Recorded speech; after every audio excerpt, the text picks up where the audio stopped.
Morning student, I hope you are all right. पिछला जो मैंने वीडियो भेजा था उसमें मैंने संधि समझाया था। आई होप तुम लोग ठीक से समझे होंगे। आज मैं क्लास 6 हिंदी व्याकरण लेसन 4 शब्द विचार, ओके, शब्द विचार का क्लास करूंगी। पहले तो चैप्टर समझाना है कि शब्द विचार होता क्या है, उसके बाद मैं नेक्स्ट पॉइंट पे आऊंगी।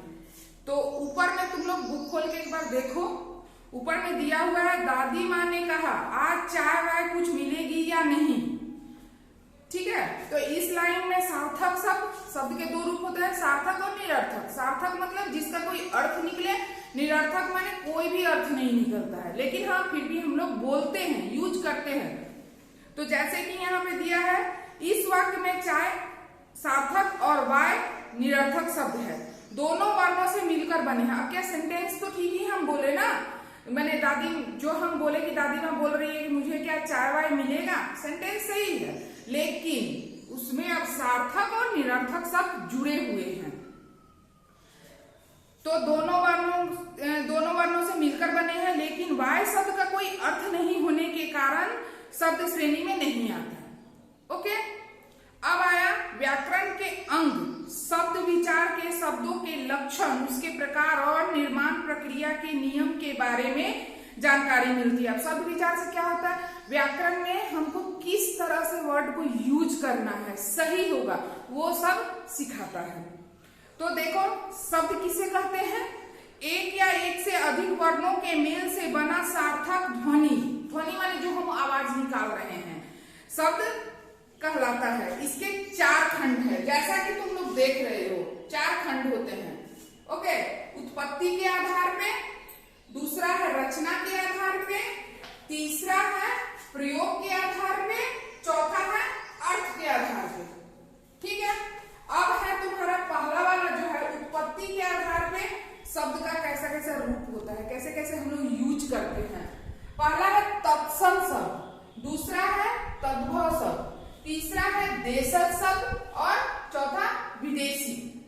तो अब देखो तत्सम शब्द कौन से होते हैं, जो शब्द संस्कृत भाषा से हिंदी में ज्यों के त्यों बिना किसी परिवर्तन के लिखे जाते हैं। जैसे कि तुम्हारा ये तत्सम में हो जाएगा अग्नि,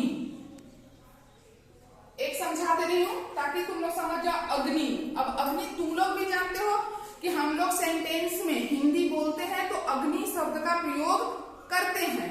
कविता में देखना कि अग्नि शब्द का प्रयोग किया जाता है। तो ये लेकिन अग्नि जो हुआ यह हुआ संस्कृत शब्द, बट हम लोग हिंदी में ज्यों करते हैं उसको हम लोग यूज कर लेते हैं, यानी कि प्रयोग में ले आते हैं। तो ये हो गया तत्सम शब्द। तद्भव मतलब कि संस्कृत के जो शब्द कुछ रूप परिवर्तन कर देंगे, जैसे कि अग्नि का, अब ये तद्भव में इसी को ले लो, अग्नि को ही ले लो, क्या लिख देंगे आग, आग भी लिखते हैं। तद्भव मतलब कि संस्कृत, तद्भव में क्या करते हैं, संस्कृत शब्द को हिंदी में अनुवाद करके हम लोग प्रयोग करेंगे। माइंड इट, ध्यान देना इस चीज पे। तद्भव तत्सम में ज्यों करते हो लिख देंगे, लेकिन तत्सम में तद्भव में क्या करेंगे, उसको परिवर्तन कर देंगे, आग कर देंगे। ओके, तो ये तुम लोग को समझ में आ गया होगा। अब आया देशज शब्द। देशज मतलब कि जो हम लोग इस देश में बोलते हैं, कुछ कुछ ऐसा वर्ड है जो हिंदी में उसका कोई हिंदी में सुटेबल मीनिंग नहीं है, लेकिन हम लोग फिर भी यूज करते हैं। जैसे खिड़की, खिड़की हिंदी में नहीं मिलेगा, लेकिन ये देशज शब्द है क्योंकि हम लोग रोज यूज करते हैं इसको।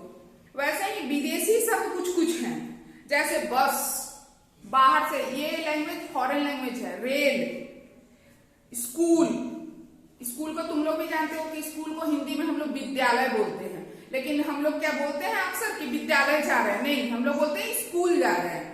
यानी कि ये स्कूल जो शब्द है हम लोग हिंदी में प्रयोग करते हैं, लेकिन स्कूल वर्ड जो है वो है विदेशी शब्द। तो तुम लोग, आई होप तुम लोग यहाँ पे देख रहे हो सब शब्द है, ये सब तुम लोग को ये सब याद करना है कि हाँ हम लोग देखो ये तत्सम शब्द है। मुख, मुख माने तद्भव में हो जाता मुंह, मुख भी हम लोग उपयोग करते हैं। देखना कविता में कहीं कहीं मुख लिखा रहेगा तो उसको भी उपयोग करते हैं, उसका हिंदी अनुवाद करके मुंह भी हम लोग लिखते हैं। तो ये याद करना है। अब आया सेकेंड, अब यहाँ पे एक और भी दिया हुआ है पुर्तगाली भाषा, ये सब लिखना है, ये सब फॉरेन भाषा, ये सब तुम लोग याद करना। दूसरा आया अभी रचना के आधार पे। अब रचना के आधार पे हम शब्द का कैसे प्रयोग करते हैं? रूढ़ शब्द, इसमें आता है एक रूढ़ शब्द, दूसरा आता है यौगिक शब्द, तीसरा आता है रूढ़ यौगिक, रूढ़ योग जो होता है। तो रूढ़ शब्द कैसे होते हैं? डिफिनेशन हम पढ़ रहे हैं। ऐसे वे शब्द जो हिंदी भाषा में विशेष अर्थ के साथ परंपरा से प्रयुक्त होते आ रहे हैं और जिसके टुकड़े करने पर उनका कोई अर्थ नहीं रहता, वे रूढ़ शब्द कहलाते हैं। यानी कि वो पहले से ही, आज हम नहीं सीखे, मेरी मम्मी नहीं सीखी, मैंने पहले से ही परंपरा, यानी कि पहले से ही वो शब्द चला आ रहा है, लेकिन जब उसका टुकड़ा कर देंगे, जैसे कि एक तुमको बोल रहे हैं का न, अब का को अलग कर देंगे, न को अलग कर देंगे तो कुछ मीनिंग नहीं है, लेकिन जब हम पूरा शब्द बोल रहे हैं तो कान मतलब तुम लोग समझ रहे, ईयर। ओके, वैसे ही यौगिक शब्द में क्या होता है? वे शब्द जो दो या दो से अधिक शब्दों या शब्दांशों के मेल से बनते हैं। ठीक है, जैसे कि इसमें हम तुमको बता रहे हैं, पहला है विद्यालय, तुम लोग समझ गए विद्यालय मतलब स्कूल, लेकिन अब यहाँ पे देखो, इसको हम तोड़ेंगे तब भी इसका मीनिंग आएगा। विद्या प्लस आलय, विद्या मतलब जहाँ की हम लोग शिक्षा लेने जाते हैं, आलय मतलब घर जहाँ पे हम लोग ले रहे हैं, यानी कि स्कूल। तो ये दोनों को तोड़ने के बाद भी इसका मीनिंग निकल गया, यानी कि हम डिवाइड किए तब भी इसका मीनिंग दोनों का ही निकल गया है। ठीक है, वैसे ही यहाँ पर तीसरा क्या है? योग रूढ़ शब्द, वे शब्द जो दो या दो से अधिक शब्दों या शब्दांशों के मेल से बने होते हैं, उसके अर्थ टुकड़े, जिसके सार्थक टुकड़े किए जा सकते हैं और जो किसी विशेष अर्थ को दर्शाते हैं, वो हो गया तुम्हारा योग रूढ़ शब्द। यौगिक और योग रूढ़ में ज्यादा अंतर नहीं है, दोनों के डिफिनेशन में। यौगिक का है वे शब्द जो दो या दो से अधिक शब्दों या शब्दांशों के मेल से बनते हैं। सेम वैसे ही इसमें भी आया, वे शब्द जो दो या दो से अधिक शब्दों या शब्दांशों के मेल से बनते हैं। सिर्फ इसमें क्या है कि यौगिक में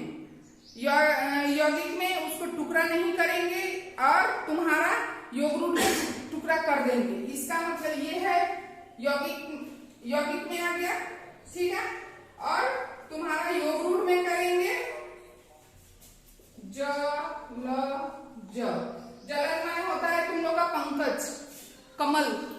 ठीक है, अब आया तीसरा प्रयोग के आधार पे। अब शब्द का हम प्रयोग के आधार पे कैसे करते हैं? ठीक है,